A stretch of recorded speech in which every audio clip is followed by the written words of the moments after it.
Methyl orange अगर होगा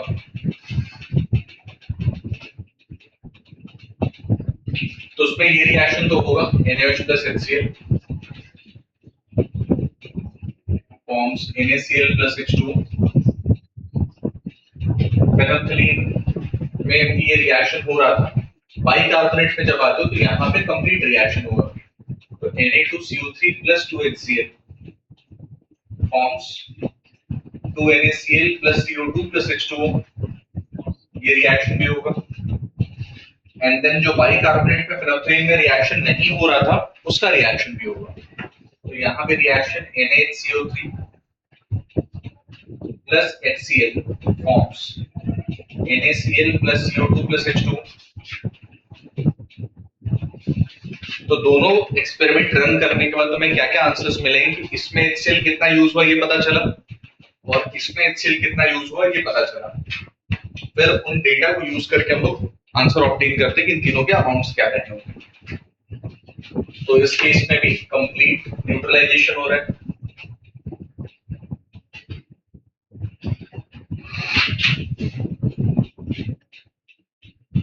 यहाँ भी कंप्लीट न्यूट्रलाइजेशन हुआ और ये भी complete neutralisation.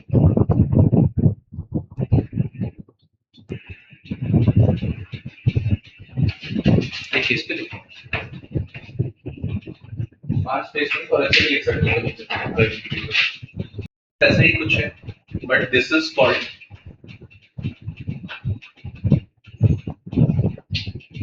Double titration. Double titration इसलिए बिकॉज दो डिफरेंट इंडिकेटर्स हुए और दो रन किया होगा, उसको डिस्क्रीट कर लेंगे।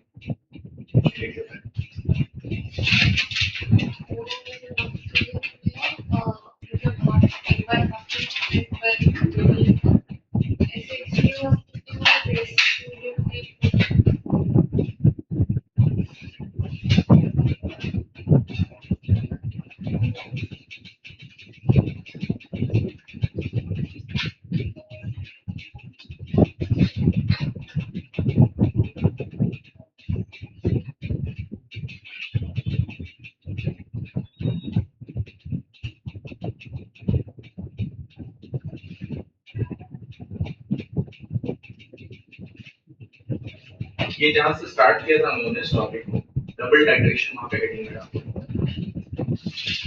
टाइट्रेशन ऑफ NaOH ऐसे जो स्टेटमेंट लिखा था उसके ऊपर just double titration.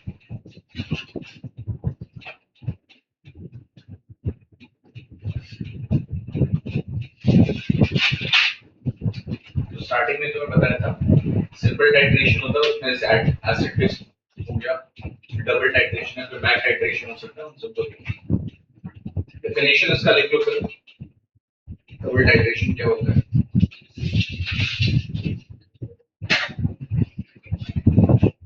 Double titration involves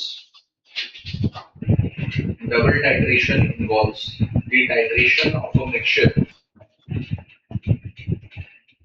Double titration involves the titration of a mixture of bases.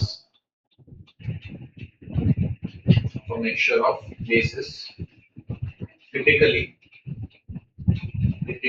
NaOH, Na2CO3, NaHCO3,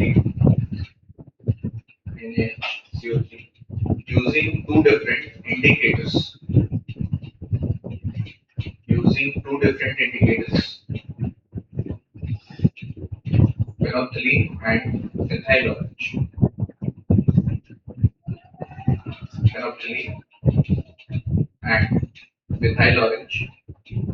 In sequence or separately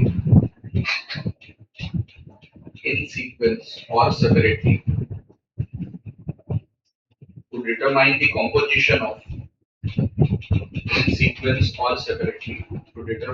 the composition of the mixture.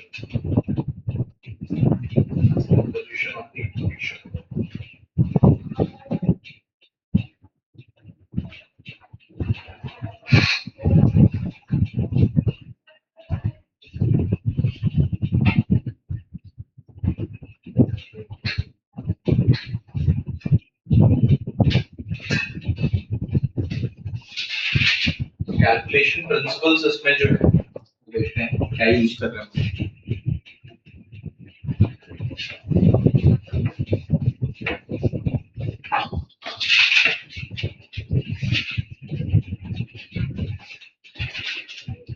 Basic days बचे एक साल बचा कितने से स्टार्ट किया तुम लोगों ने 500 प्लस था ना 600 प्लस था कितने दिन स्पेंड कर लिए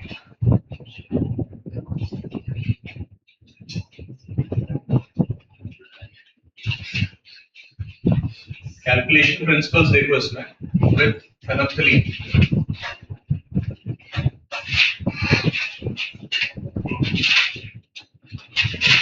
तो फेनोल्फथलीन जब हम यूज करेंगे उस केस में इक्विवेलेंट ऑफ HCl या एसिड जो भी यहाँ पे यूज कर रहे हो acid will be equal to equivalent of NaOH plus half equivalent of Na2CO2 ये हाफ ही यूज हुआ है ये कंप्लीट यूज नहीं हुआ whereas with methyl orange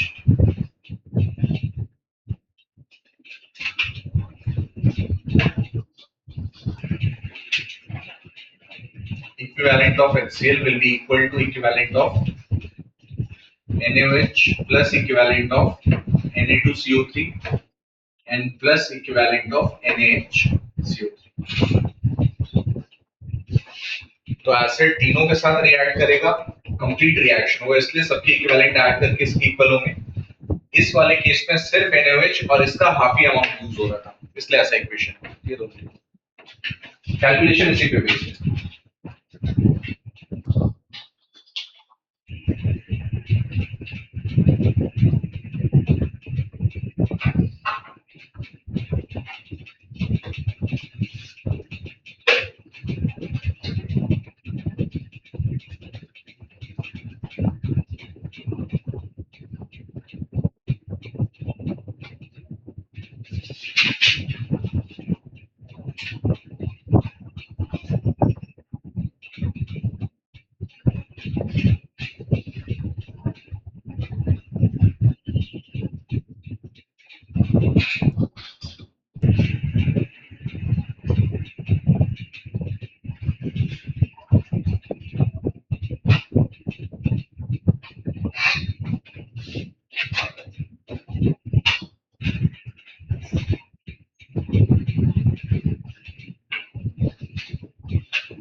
question. 25 ml 25 ml of a mixture of NaOH 25 ml of a mixture of NaOH and Na2CO3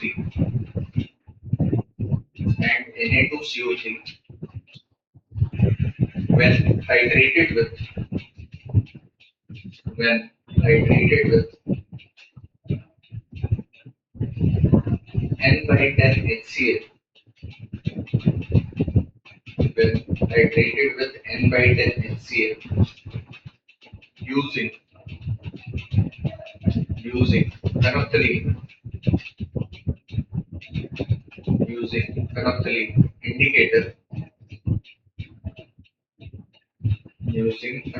indicator required 25 ml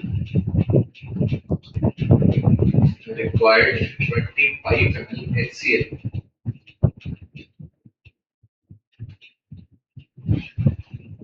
required 25 ml HCl.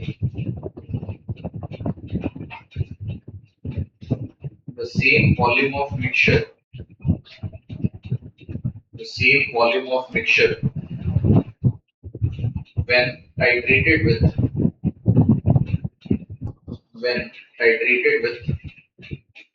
N by 10 HCl when hydrated with N by 10 HCl using methyl orange indicator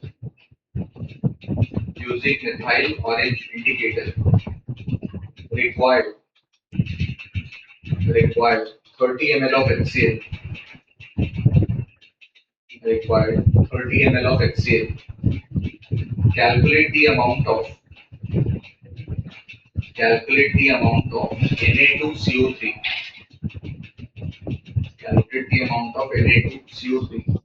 and NaOH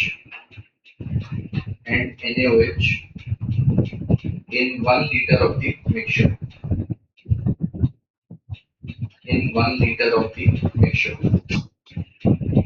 amount के पास bracket में लिख लो मास बता।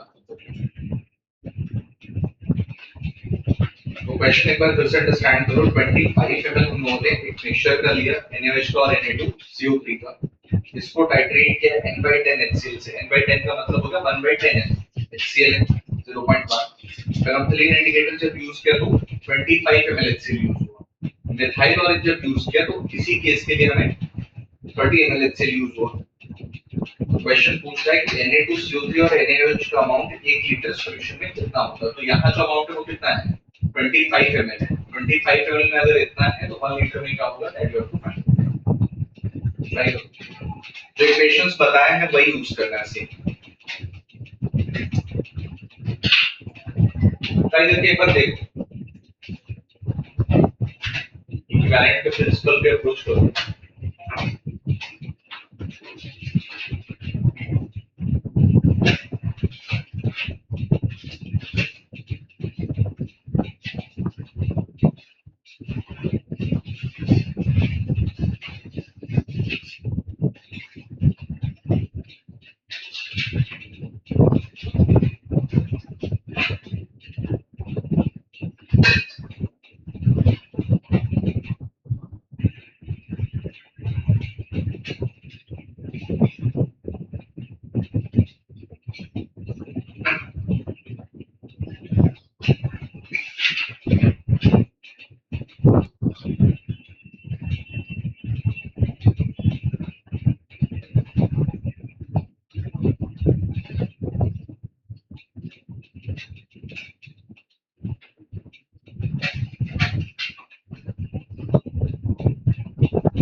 फिर से बोलो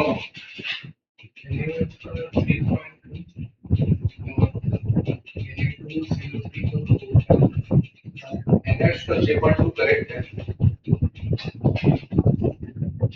और Na2CO3 का 4 point कुछ मिस्टेक है।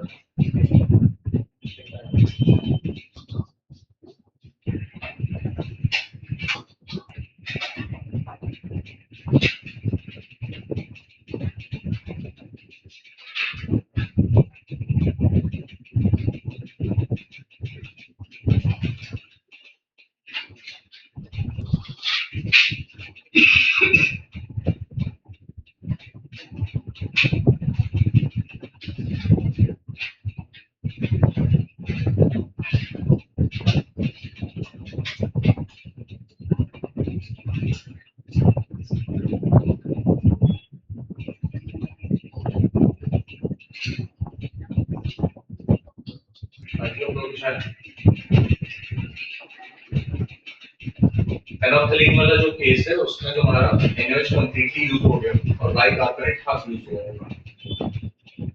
बाइकार्बोनेट वहाँ कार्बोनेट किया बाइकार्बोनेट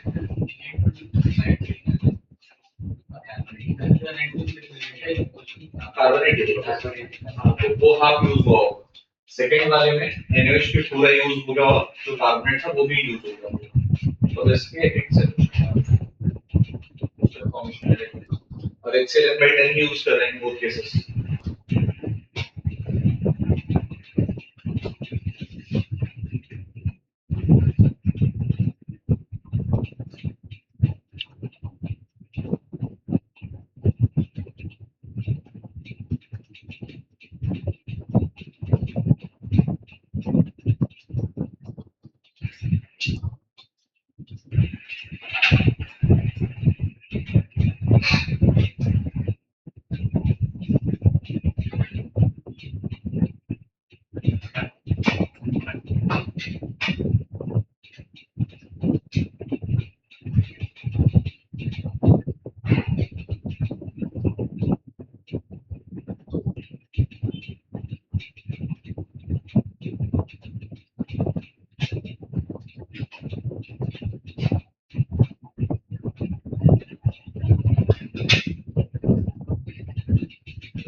चलो इसमें चेक कर लेते हैं।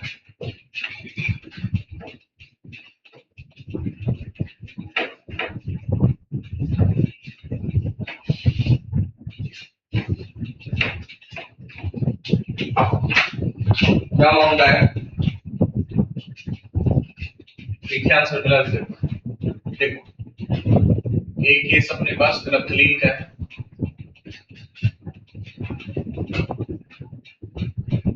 मिक्सचर में अपने पास NaOH था और Na2CO3 था, और इसका हमारे पास 25 ml दिया हुआ है।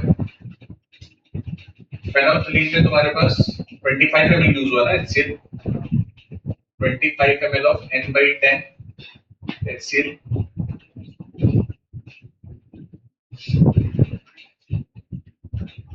मिथाइल ऑरेंज में 30 ml of N/10 HCl।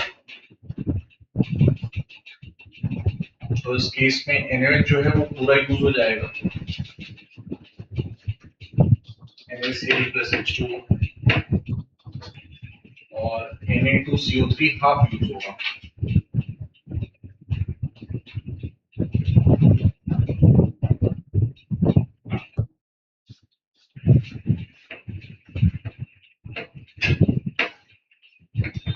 इस वाले केस में देखो तो NaOH plus HCl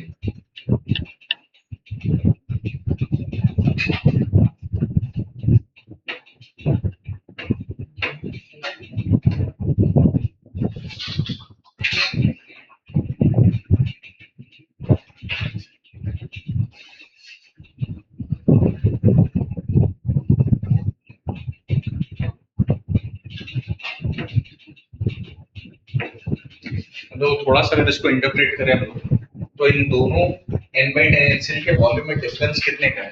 5 ml का है। 5 ml एक्स्ट्रा यूज हुआ है, तो 5 ml जो यूज हुआ वो किसके लिए यूज हुआ? इसमें और क्या एक्स्ट्रा बना होगा? ये जो बच गया उसके लिए यूज हुआ होगा। तो 5 ml इसके लिए ही एक्स्ट्रा यहाँ पे यूज हुआ, क्योंकि इसमें दो रिएक्शंस हुए। अगर इस रिएक्शन को ब्रेक करो तो इसमें दो पार्ट्स हैं, Na2CO3 plus HCl forms NaCO3 plus NaCl, और दूसरा है NaCO3 plus HCl forms NaCl plus CO2 plus H2। ये दोनों रिएक्शंस को ऐड कर देंगे तो ये मिल जाता है। तो अगर इन दो रिएक्शन और इसके साथ अगर तुम कंपेयर इसको करते हो तो ये दोनों रिएक्शन तो यहाँ भी है और यहाँ भी है, सिर्फ ये रिएक्शन है। तो जो 5 ml एक्स्ट्रा यूज हुआ वो इसके लिए यूज हुआ होगा, तो यहाँ पे HCl 5 ml लगा, और NaCO3 उतना ही बन सकता है जितना तुम्हारे पास Na2CO3 रहा होगा। तो अगर 5 ml इसके लिए यूज हुआ तो इस स्टेप में भी इसके लिए 5 ml ही यूज हुआ होगा। ये समझ में आया लॉजिक? तो Na2CO3 के कंप्लीट न्यूट्रलाइजेशन में HCl का वॉल्यूम कितना यूज हुआ? 10 ml। 5 plus 5 टोटल कितना था? 30। रिमेनिंग जो 20 बचा वो किसके लिए रहा? NaOH के लिए। तो number of equivalent of NaOH is equal to 1/10 N into HCl, और इसका वॉल्यूम यहाँ पे 20 ml इक्विवेलेंट ये बन गया, और N equivalent of Na2CO3 1/10 into 10 N equivalent मिल गया। तो ये हो जाता 2 MEQ, और ये हो गया अपने पास कितना? 1 MEQ आ गया। मास फाइंड करना है फिर इनका। तो ये जो वैल्यू अपने पास मिले ये किस में अवेलेबल थे? 25 ml। 25 ml में अपने पास 2 MEq NaOH का अवेलेबल है, तो 1 ml में कितना होगा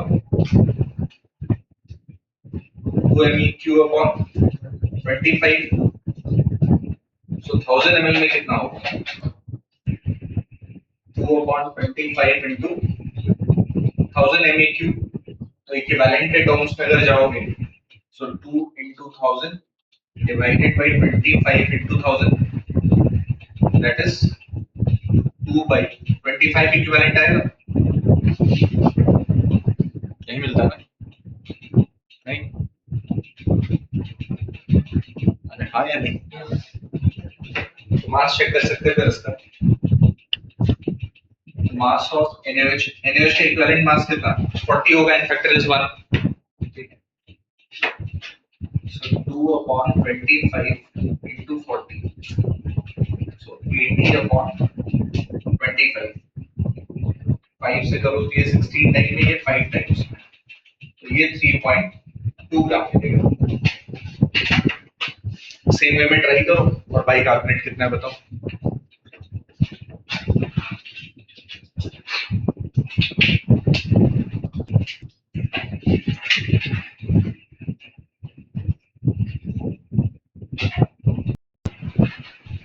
चलो देखते हैं 1 MEq of Na2CO3 is present in 25 ml, 25 ml का था, तो 1 ml में कितना होता 1 upon 25 MEq होता, so 1000 ml में कितना होगा 1000 MEq होगा, इक्विवेलेंट पर अगर इसको चेंज करना चाहो तो 1 into 1000 upon 25 into 1000 EQ, so 1 upon 25 EQ हो गया, तो अगर इक्विवेलेंट मिल गया फिर मास निकाल सकते हैं।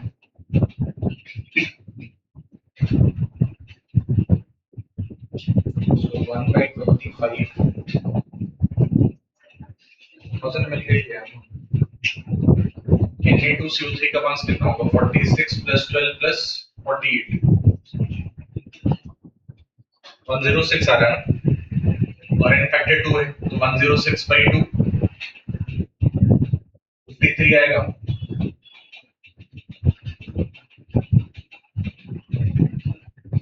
कैलकुलेट करो ये कितना आता है 53 by 25, 2 पॉइंट समथिंग आएगा।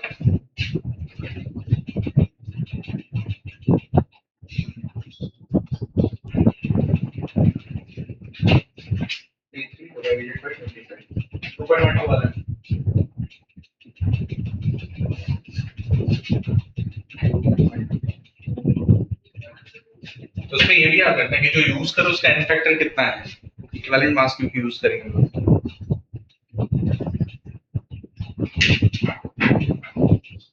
तो आंसर आता है कैसे अप्रोच करना भी क्लियर होगा, तो अगर सीक्वेंस में ऐड करते हैं तो कैसे आंसर आएगा उस पर इक्वेशन करते हैं।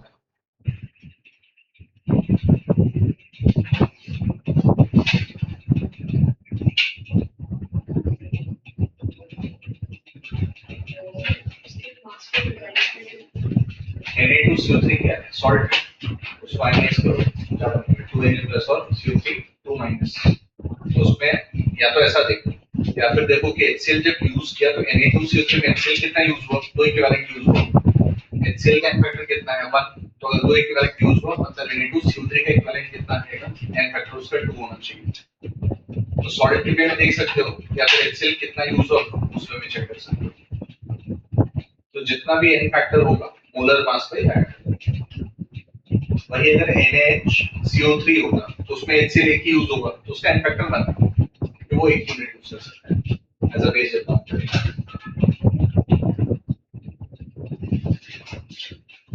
नहीं तो फिर आंसर जो होगा वो डबल आएगा।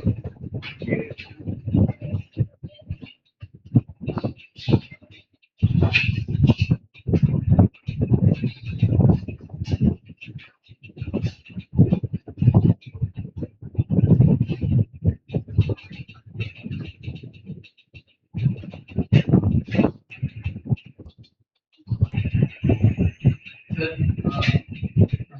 एमके में क्वेश्चन आया था जहाँ पर एक वीक एसिड और स्ट्रॉन्ग बेस दिया हुआ है और क्वेश्चन में लिखा है कि पीएच की वैल्यू 1/3 न्यूट्रलाइजेशन पे और 2/3 न्यूट्रलाइजेशन पे, तो यहाँ पर अल्फा की वैल्यू 1/3 और 2/3 डालना।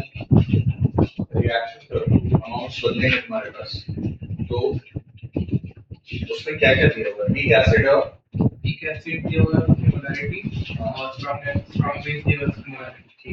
तो वीक एसिड और स्ट्रॉन्ग बेस का रिएक्शन करना स्टार्ट करोगे पहले, तो रिएक्शन जब होगा तो जब तक तुम्हारे पास वीक कंपोनेंट है और सॉल्ट बन, ये दो चीजें जब तक तुम्हारे पास है, उस केस में इट्स अ परफेक्ट सॉल्यूशन। अगर दोनों है तुम्हारे पास, वीक कंपोनेंट भी और सॉल्ट भी है, जैसे ही न्यूट्रलाइजेशन कंप्लीट हो जाता है, it becomes a case of hydrolysis. तो फर्स्ट केस क्या था, 1/3 हुआ, तो 1/3 में वीक कंपोनेंट रहा, सॉल्ट भी रहा, तो क्या है वो, उसका इक्वेशन लगाएंगे, buffer of what, acidic buffer होगा क्योंकि वीक एसिड और उसका रहेगा सॉल्ट। उसके बाद फिर क्या दिया, 1/3 था, 1/3 था, फिर 2/3 यहाँ पर वीक एसिड और उसका बेस उसका सॉल्ट नहीं, रिएक्शन होगा तो सॉल्ट बनेगा, वो बनाना है तुम्हें, दिया नहीं है वहां पे। तो रिएक्शन करोगे तो 1/3 न्यूट्रलाइजेशन होने के बाद जो सॉल्ट बना, कॉन्सेंट्रेशन उसका निकालते इंडस्ट्रियल इक्वेशन में, फिर उसको पुट करते, तो ऐसा अप्रोच करना है, समझे? मतलब वही चीज है, बट स्टेटमेंट को अंडरस्टैंड करना पड़ेगा वो क्या बोल रहे हैं। उसमें एक केस ऐसा भी आता है कि एक तो मैं ऐसा बोलते हैं कि हाफ इक्विवेलेंस पॉइंट के आधा रिएक्शन कंप्लीट हो गया तब क्या हुआ, और उसके बाद फिर बोला कंप्लीट रिएक्शन हो गया तो क्या हुआ। तो हाफ इक्विवेलेंस पॉइंट पे हमेशा याद रखना, बफर का जो पीएच होता है that is equal to pK, pK acid अगर रहा उसके इक्वल हो जाएगा, ठीक है। या तो चाहिए तो इक्वेशन अप्लाई करो, दोनों का अमाउंट इक्वल इक्वल मिलेगा, क्यू का एक्सप्रेशन हो गया 1, तो log Q will be 0.8 acid, और कंप्लीट जब हो गया तब क्या बचा, सॉल्ट, तो उसमें सॉल्ट हाइड्रोलिसिस का इक्वेशन है, ऐसे question.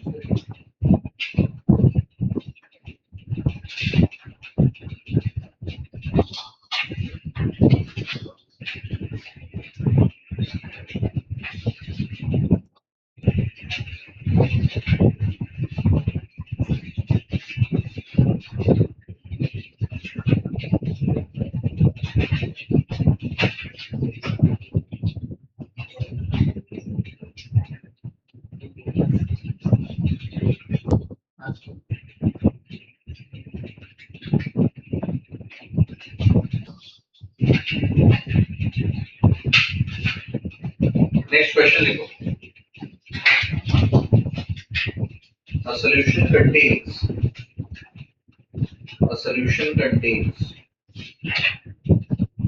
Na2CO3, a solution contains Na2CO3 and NaHCO3, solution contains Na2CO3 and NaHCO3, 10 ml of the solution,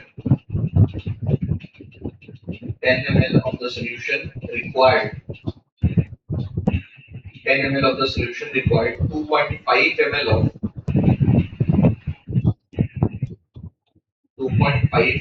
0.1 molar, 0.1 molar H2SO4, 0.1 molar H2SO4 for neutralization,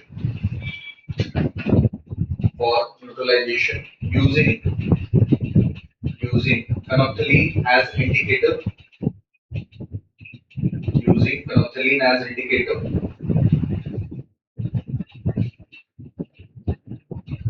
methyl orange is then added,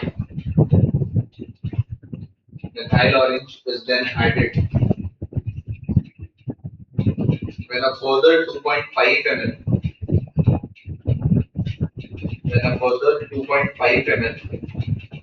of 0.2 molar H2SO4, further 2.5 ml of 0.2 molar H2SO4 was required.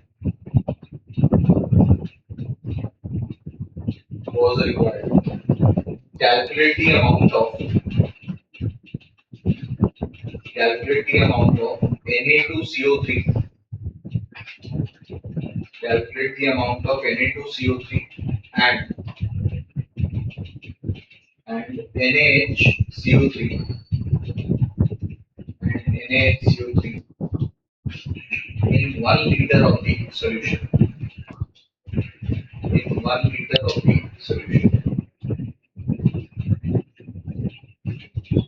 अब यहाँ पे एक तो तुम्हारे पास जो acid दिया हुआ है वो डिफरेंट है, H2SO4 दे दिया, कॉन्सेंट्रेशन दो अलग दे दिए और सीक्वेंस में ऐड कर एक रिएक्शन हुआ फिर उसमें ही दूसरे को ऐड किया। कॉन्सेप्ट वही है, थोड़ा सा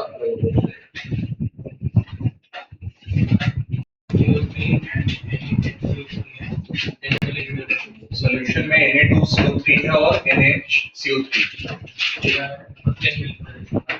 10 ml इसका दिया हुआ है।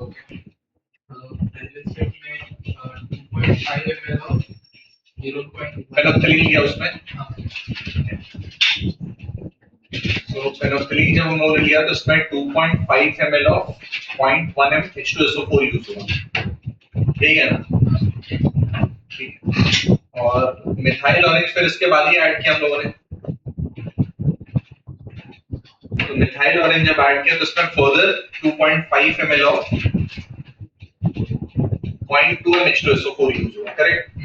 ये केस है। तो यहाँ पे दो इंडिपेंडेंट रिएक्शंस नहीं कर रहे हैं, जब पहला कंप्लीट होगा उसके बाद ये कर रहे हैं, ऐसा ही दिया है ना?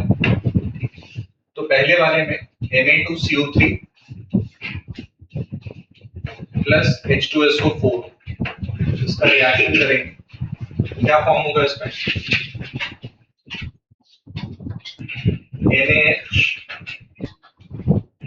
NaHCO3 फॉर्म होगा,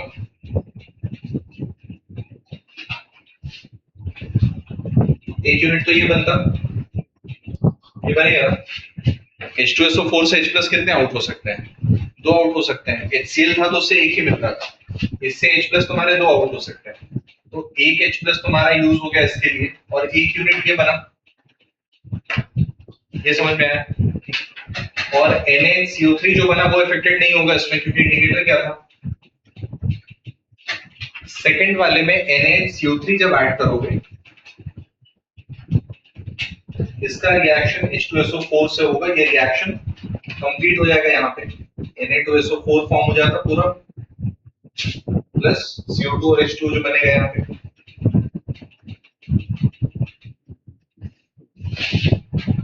तो NaCO3 कुछ अर्लियर था अपने पास और कुछ बना फिर से, दो केसेस में, और इसमें जो रिएक्शन हुआ उसमें Na2CO3 जितना भी था उसका हाफ इक्विवेलेंट ही यूज हुआ है सिर्फ, ठीक है? तो पहले वाले केस से half of equivalent of Na2CO3 is equal to इसका n निकाल लो, H2SO4 का n फैक्टर कितना 2 है, तो 0.2 n होता, तो n into b that is 0.2 into 2.5 milliequivalent आएगा ये, तो कितना हो गया ये 0.5 half equivalent of Na2CO3 is equal to 0.5 milliequivalent, तो इक्विवेलेंट ऑफ Na2CO3 कितना 2 टाइम्स कर दो 1 MEQ हो गया, कितने अमाउंट में 1 MEQ तुम्हारे पास हुआ 10 ml में,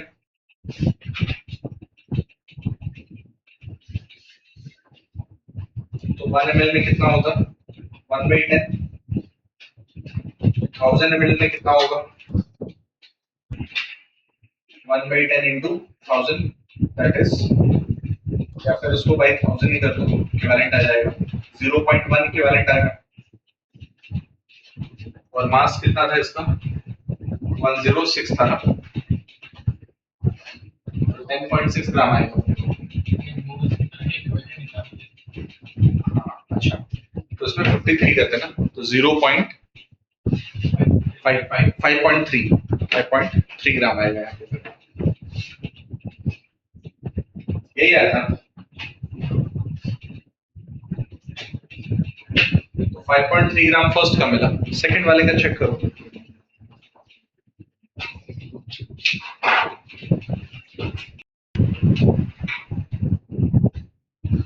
उसी में चेक करेगा। सेकंड वाला जो पार्ट दिया हुआ है इथाइल ऑरेंज का, उसमें N of NaCO3 टोटल जो है वो पता चलेगा। अच्छा यहाँ पे N नहीं, equivalent.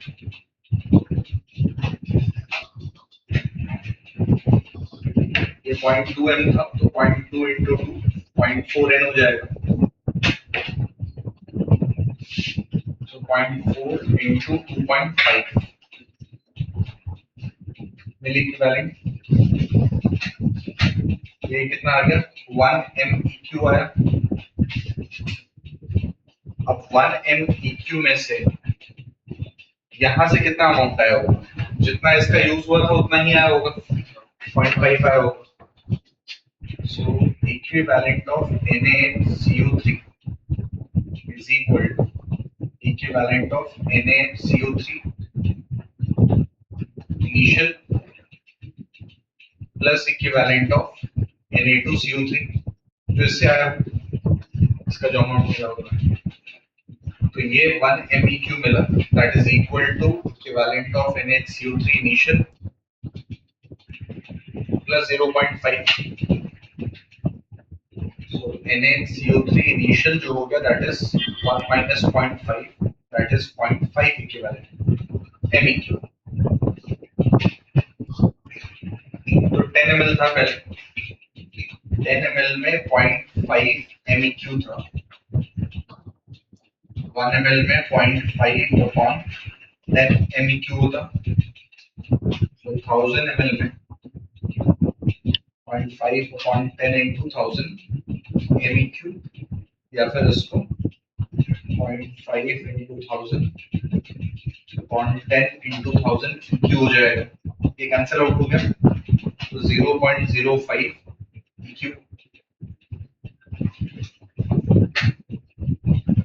So mass of NaCO3 is equal to equivalent इसका 0.05 और NaCO3 का मास कितना? 84 आ रहा है। 23 plus 1 plus 12 plus 48 60 84 आएगा। So 84। तो ये 5% हुआ, मतलब तो 84 का 10% 8.4 और उसका हाफ 4.2 का होता है।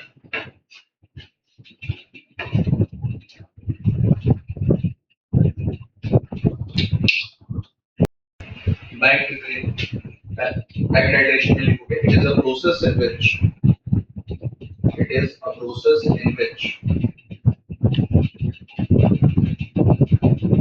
the amount of a substance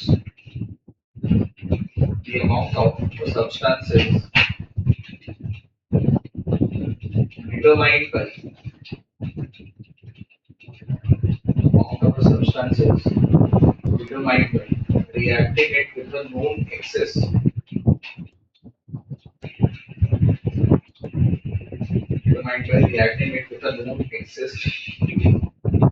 amount of a reagent, known excess amount of a reagent, and then titrating the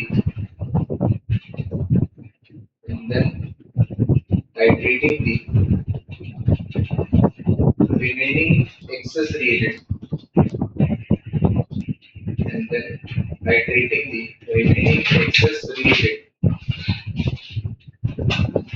with another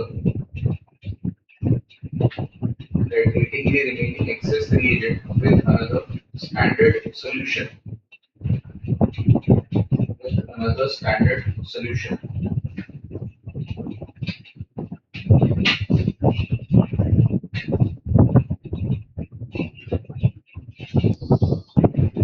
तो इसका देखो एक एग्जांपल जो है वो ऑर्गेनिक में ही है, उसको ही अंडरस्टैंड कर लेते हैं।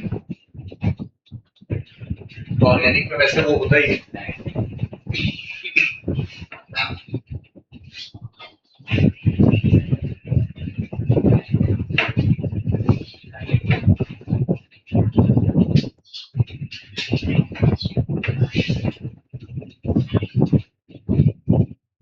बैक टाइट्रेशन में तुम क्या करोगे, जिसका अमाउंट तुम्हें चेक करना है, फर्स्ट रिएजेंट जो ऐड करो वो एक्सेस में ऐड करना है, और कितना एक्सेस था उसको चेक करें फिर दूसरा कुछ ऐड करके।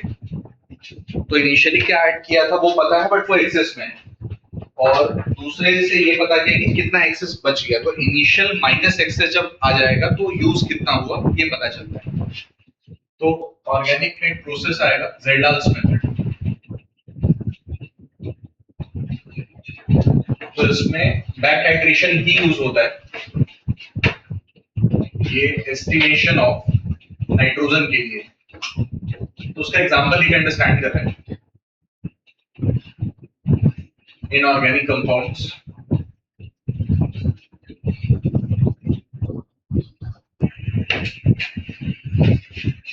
तो इसमें क्या होता है इस प्रोसेस में कि ऑर्गेनिक कंपाउंड में जो भी तुम्हारे पास N प्रेजेंट था उसको पहले चेंज कर दो अमोनिया में। ऑर्गेनिक सैंपल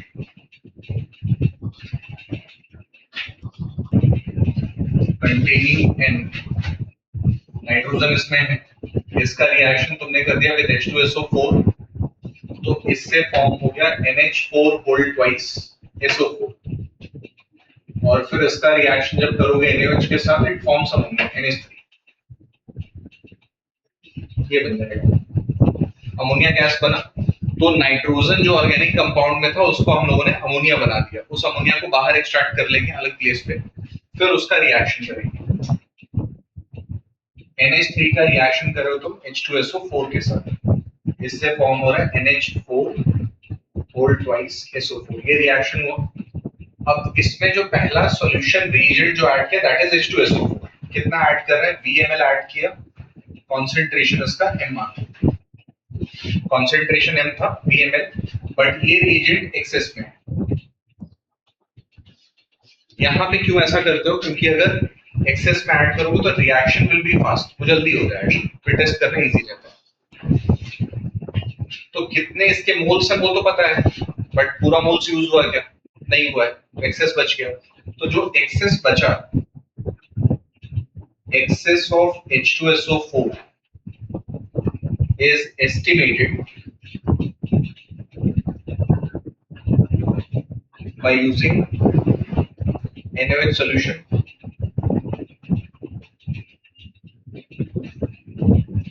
तो NaOH जो लिया हम लोगों ने, कॉन्सेंट्रेशन इसका भी M मान लो, क्योंकि दोनों ही स्टैंडर्ड है, वो तुम्हें ही ऑप्ट करना है, तो इक्वल ले सकते हो, अलग अलग रहा तो भी आंसर आएंगे, बट सिंस हम लोग चूज करें तो एक ही मान लेते हैं। अब जो H2SO4 बच गया था उसका रिएक्शन NaOH से किया, और इससे फॉर्म हो रहा है Na2SO4 प्लस 2H2O। तो ये H2SO4 अनयूज्ड अमाउंट है, और NaOH जो यूज किया दैट इज M, एंड इसको V1 ml मान लो कि V1 ml इसमें यूज हुआ। So N into V of H2SO4 unused is equal to N into V of NaOH, ये होगा, क्योंकि N फैक्टर तो इक्वल है नहीं, M लगाएंगे तो आंसर नहीं आएगा, तो नहीं लगाना पड़ेगा। मोलैरिटी इसका M था, ये भी रहा, N फैक्टर इसका 2 है, and V of H2SO4 unused that is equal to molarity of NaOH he M लिया है हम लोगों ने, N फैक्टर 1, और V इसका हम लोगों ने V1 लिया था। अब ये M और M यहाँ से हट गया, सेम आना था इसलिए हटा सकते हैं, नहीं सेम होता तो फिर वैसे निकाल। So V of H2SO4 unused will be equal to how much? V1 by 2 ml आ गया। So V of H2SO4 used कितना रहेगा, इनिशियली कितना था V, और लास्ट में कितना बच गया था V1 by 2, तो V में से V1 by 2 हटा देंगे तो यूज्ड अमाउंट मिल गया तुम्हें। So number of moles of H2SO4 used will be equal to M into V of H2SO4 used, that is M into V minus V1 by 2 ml, लेकिन ये ml में है तो इसलिए भाई 1000 करना पड़ेगा, क्योंकि ये किसमें होना चाहिए, लीटर्स में होना चाहिए। So V minus V1 by 2 1000 litres हो गया, इसके मोल्स मिल गए। अब वापस इक्वेशन में आओ, इक्वेशन क्या बता रहे हैं, इसका अगर 1 मोल है तो ये कितना होना चाहिए, 2 मोल्स, तो जितने भी मोल्स इसके मिले इसका 2 मोल्स मिला होगा, So n of NH3 will be equal to twice of n of H2SO4 used, that is 2 times of n into V minus V1 by 2 upon 1000.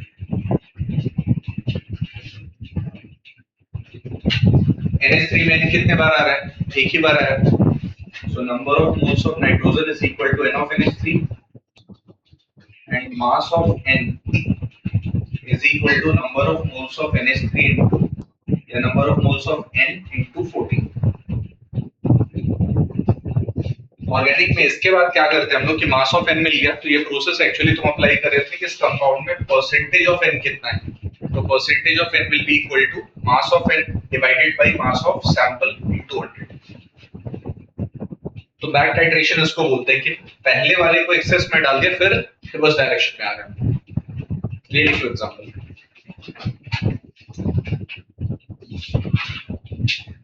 दोनों चीजें होंगी इस तरह से.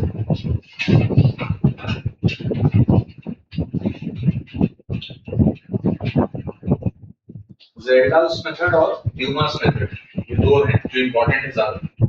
बाकी सब जो है वो उतने इंपॉर्टेंट नहीं, इजी और सब जल्दी हो जाता है.